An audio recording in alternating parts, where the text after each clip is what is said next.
There was a threat of rain. It never materialized. That's good news. Swing and a miss again. And Holman dispatches Curley. 9 home runs in the season. He's hit 2 home runs twice in the last 5 games. He takes a fastball off the hip. We'll save the Caglione conversation, it seems. Swing and a miss and a fastball up. Swing and a miss, and that one kicks off the catcher Travinski and gets all the way to the on-deck circle. Payoff pitch. Swing and a miss on a breaking ball. That is on point for Holman tonight. He strikes out the side in the first. Now it's going to be up to Jared Jones, who's hitting behind him, to have a big year with a pitch to Tommy.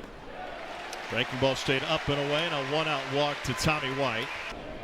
Had a productive weekend against State and took that one off the knee. 10th and 11th this year in the SEC, respectively. 20th pitch of the inning is a changeup swung on and miss. He needed that one. 2-2 to Pearson. Fought that one off into left field. Tommy White around third. They're going to wave him home. The throw from Shelnut gets to the plate. The tag is late. An RBI single for Josh Pearson, and LSU strikes first. How about Tommy Wheels White making it home? Yeah, I think everybody's going to see it again. I think they're going to look, taking a chance on a backside ground ball, and White just one stolen base attempt in the entire year. Testing the arm of Shelnut out left. Does the tag get there? I can't tell from there. He doesn't get the plate with his feet. He's doing it intentionally. He's trying to just swipe it with that oven mitt on the way by. I didn't see a tag. If he clips him on the way by, he's out. If he gets him, I just didn't see a tag.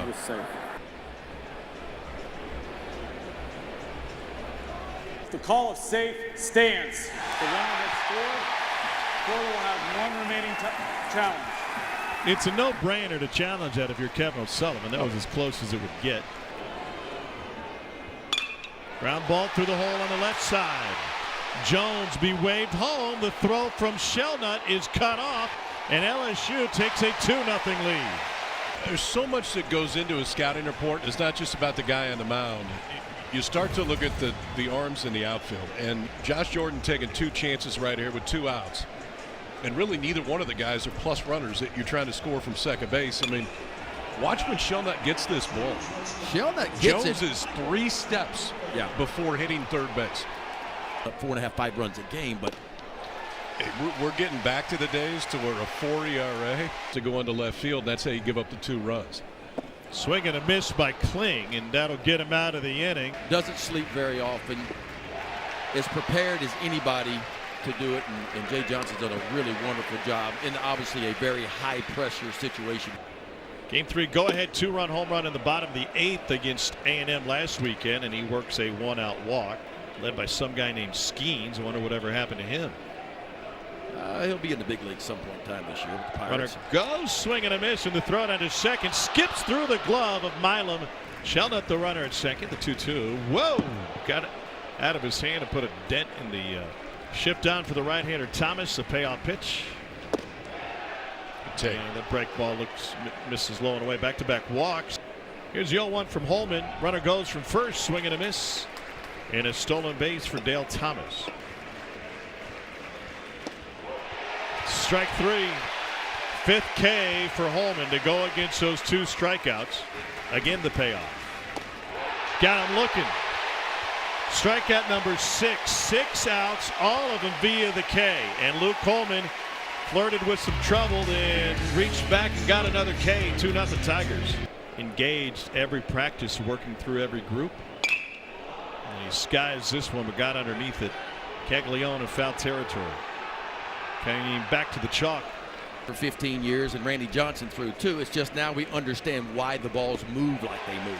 There's a breaking ball and strikeout number 7. Here's the payoff. And there's that curveball, but it stayed up. There's plenty of swing and a miss on the off-speed pitch. I mean, obviously you go from Wes Johnson, who was here last year, now the head coach of Georgia. Third full count of the inning. Shelton swings at the fastball, and it's strikeout number 9. Just 3 off of Holman's season high. All 9 outs have come via the K. In the postseason, there's no doubt about that. Hayden Travinski launches this one to center field. Guy drifting back towards the right field wall, and a leaping catch. 2 down. Pearson's got a 6-game hit streak now, 9 for his last 20. Make it 21. 7-pitch inning for Cade Fisher. I would say if the shift ultimately makes you do things differently. Pearson all the way back to the fence, and that one is gone. Opposite field home run for Ty Evans. Felt like a lazy fly ball, and it clears the fence for Evans' 5th home run of the year. Evans has plenty of juice. I mean, we saw it last year with his Florida lineup. And the Gators just needed something. I mean, you had said just a minute ago, Tommy, they hadn't even hit a ball fair until this. He didn't get all of it. What win there is tonight is going to help out right there. Blowing kind of from way back when we talked about, and the NCAA said, hey, exit velos are a little bit high right now. It's getting to be dangerous. But we're back in that thing. Major League Baseball, as you guys know, put in some rule changes last year, sped the game up a little bit. Braswell lines this one into left.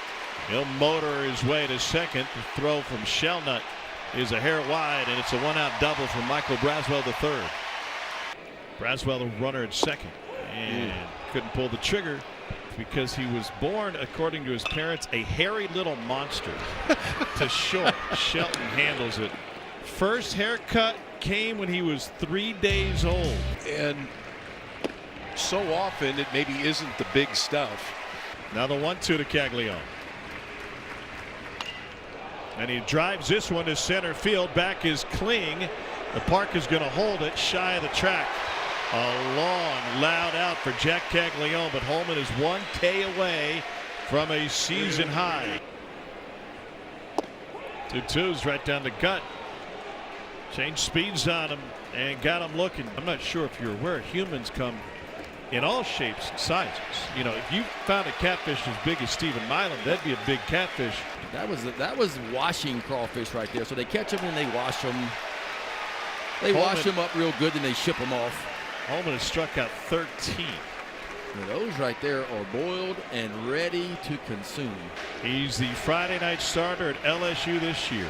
3-2 again. Chop to the left side. Here's Tommy White. And the 6th is complete. Travinsky pulls it down the line. It's a fair ball. Shelnut has to dig it out of the corner. Travinsky will lumber into second with a leadoff double in a 1-run game. Jay Johnson's trying to figure out, you know, what players give him his best chance offensively. 7 double plays this season. And this ball's launched into center field. Guy racing into the gap at the track at the wall, and it's off the middle of the fence. Headed to third is Travinsky. That's all the farther the catcher will advance. LSU has loaded the bases with nobody out in the 6th. Off the fastball. And the slider's in the dirt. Ball 4, and he walks in a run, an insurance run at least for LSU.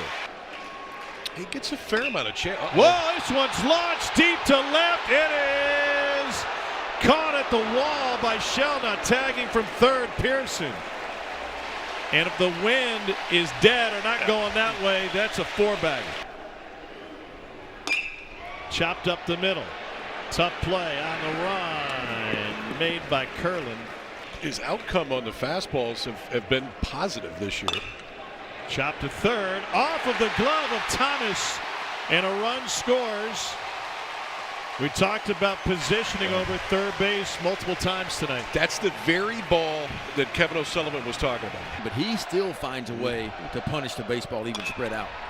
Hot shot to third. Thomas has it. Only needs to go to first, and that'll close the inning, but not before LSU puts a 3 spot on the board. 3-2.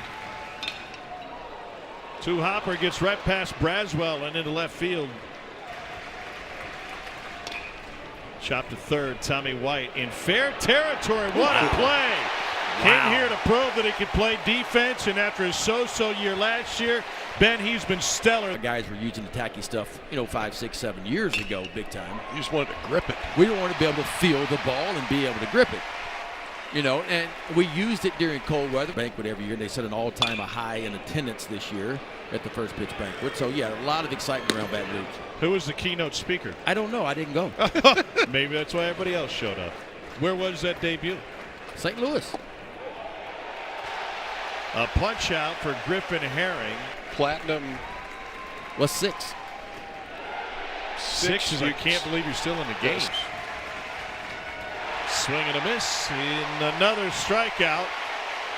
Herring K's the side in the 8th inning. Keith Smart. That's right. In the Superdome.